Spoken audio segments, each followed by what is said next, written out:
Ladies and gentlemen, there is one question that I will keep on asking myself. Probably I'll be able to get an answer to it. Who did Raila Odinga meet in Dubai? Because you all know that last week Raila Odinga went to Dubai and Raila Odinga was accompanied by his closest political allies, Junet Mohammed and the former Mombasa governor, Ali Hassan Joho. And Raila Odinga told the entire country that he was going to Dubai on a brief mission. But when Raila Odinga came back into the country, his tone changed. Raila Odinga launched an attack on William Samoei Arap Ruto.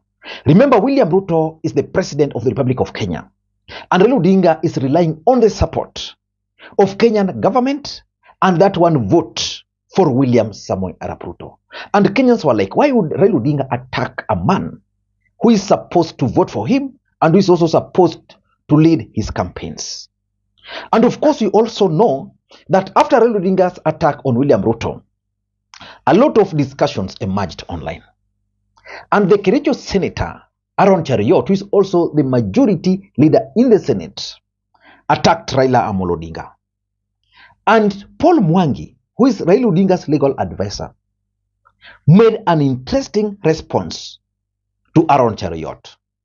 Let me just read for you what Paul Mwangi posted because it's related to the subject of this video today. Paul Mwangi is saying here that first, I can tell you that the AU job is not a life and death deal for Baba. He would not sell his soul for it. Secondly, I wish you knew how many Kenyans out there are so unhappy about the AU job that they would believe God answered their prayers if Baba didn't get it. So which means Paul Mwangi believes that so many of Raila Odinga supporters are actually praying that Raila Odinga should not get the AU job. And of course, you can easily conclude from Paul Mwangi's post that there is also a group of Raila Odinga inner circles who are not supportive of his bid of becoming the next chair of the African Union Commission. And yesterday, bombshell, Professor Makau Mutua also gave his opinion on this matter, which is going to form the basis of this analysis.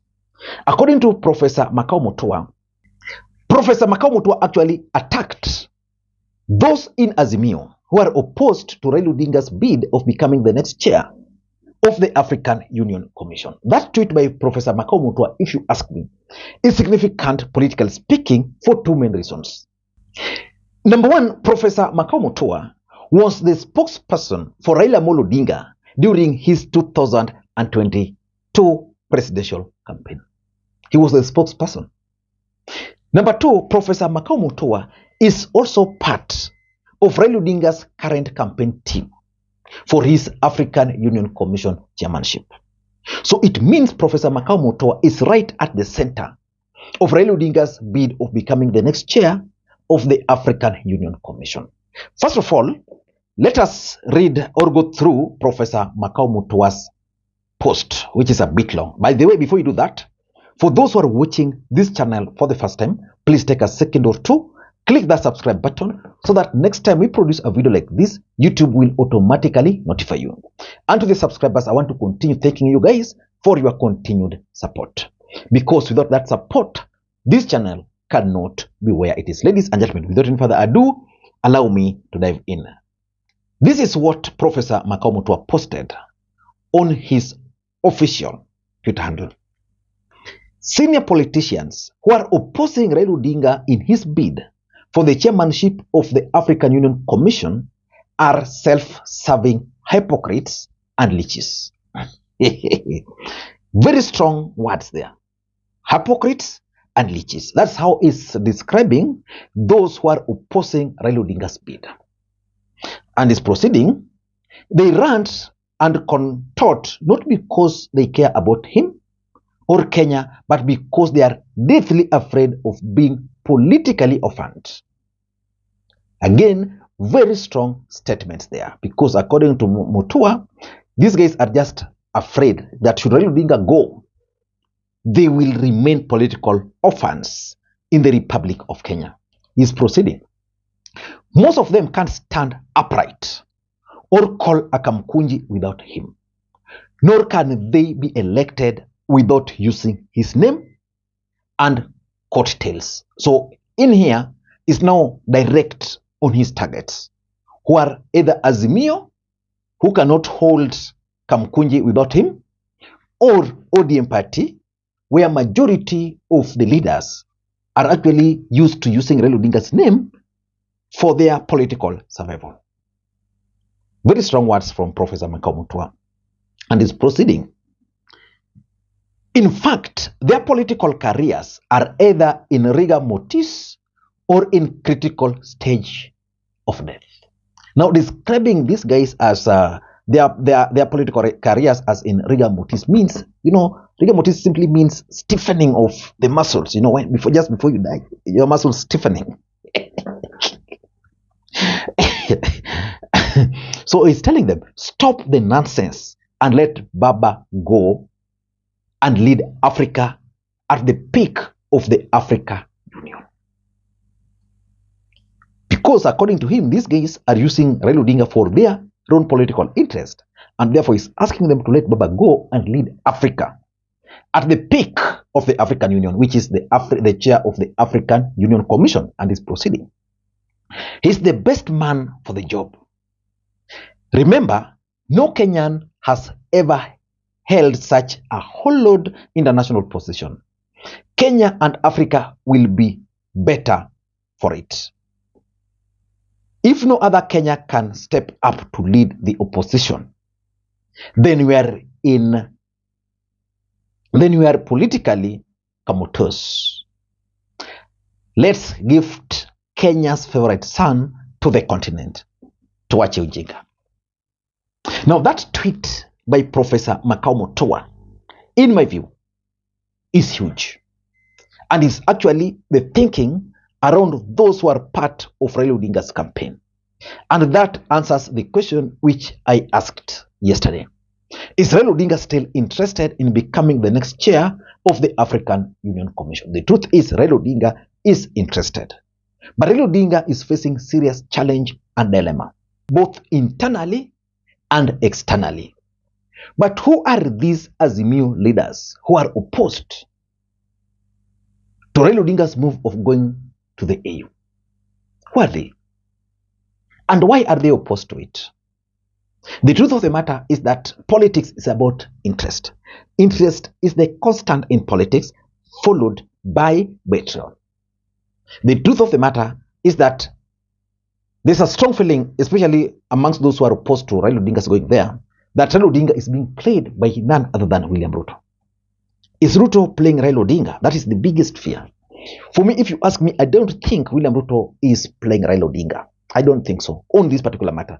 William Ruto would want a situation where Raila Odinga goes to AU, then he takes credit for it.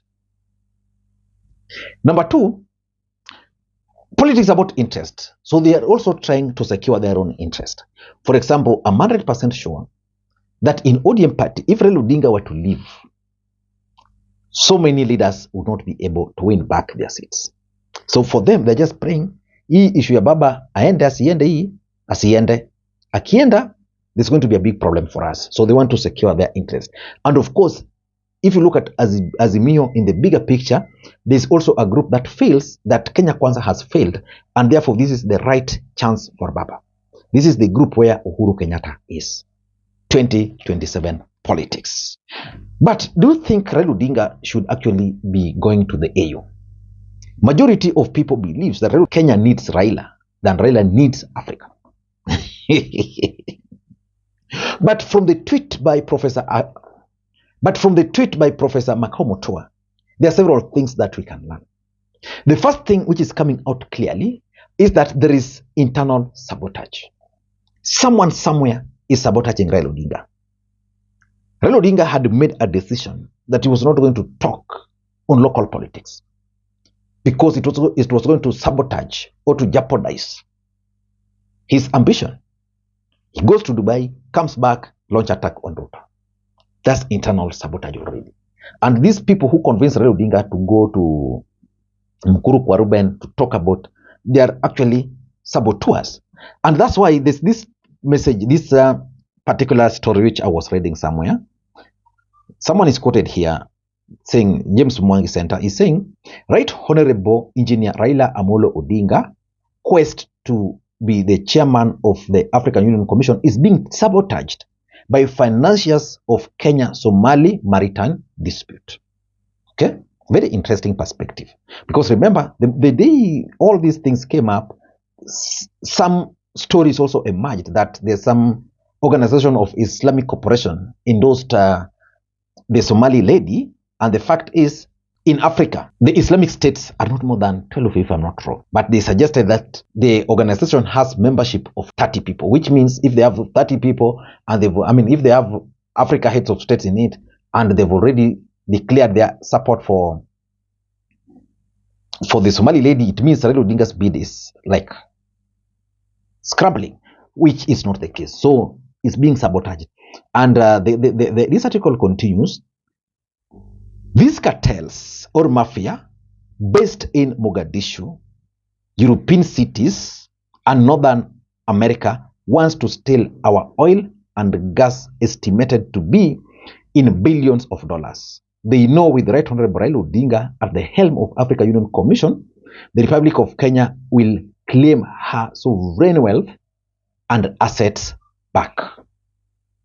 The National Assembly and the Senate of the Republic of Kenya must own up this campaign as a strategic national agenda and see through why Republic of Kenya is being sabotaged at an industrial scale. Very interesting observation there. So, which means there is internal sabotage. This man here is being used internally to sabotage Raila Odinga. Of course, number two, I also believe that Raila Odinga's bid for 2027 is also an issue here. Still, there are people who believe that nobody can defeat Ruto, apart from Raila Odinga. But they also believe that Ruto is defeatable. That this is the best moment for Raila Amolo Odinga. So they don't want Raila Odinga to go. Raila Odinga wants to go. They don't want him to go. They go meet with Raila Odinga, convince him to come to Kenya and concentrate on fighting the government. But for me, if I were Raila Odinga, because there's also this issue, Raila Odinga can actually go and contest and fail.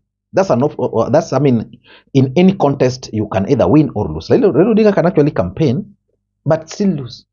It's not a must that if he's campaigning, he must win. But the hope is that he's going to campaign and win. And if he wins, Raila Odinga can then decide, after 2 years, he can decide to come back to the country and launch his bid.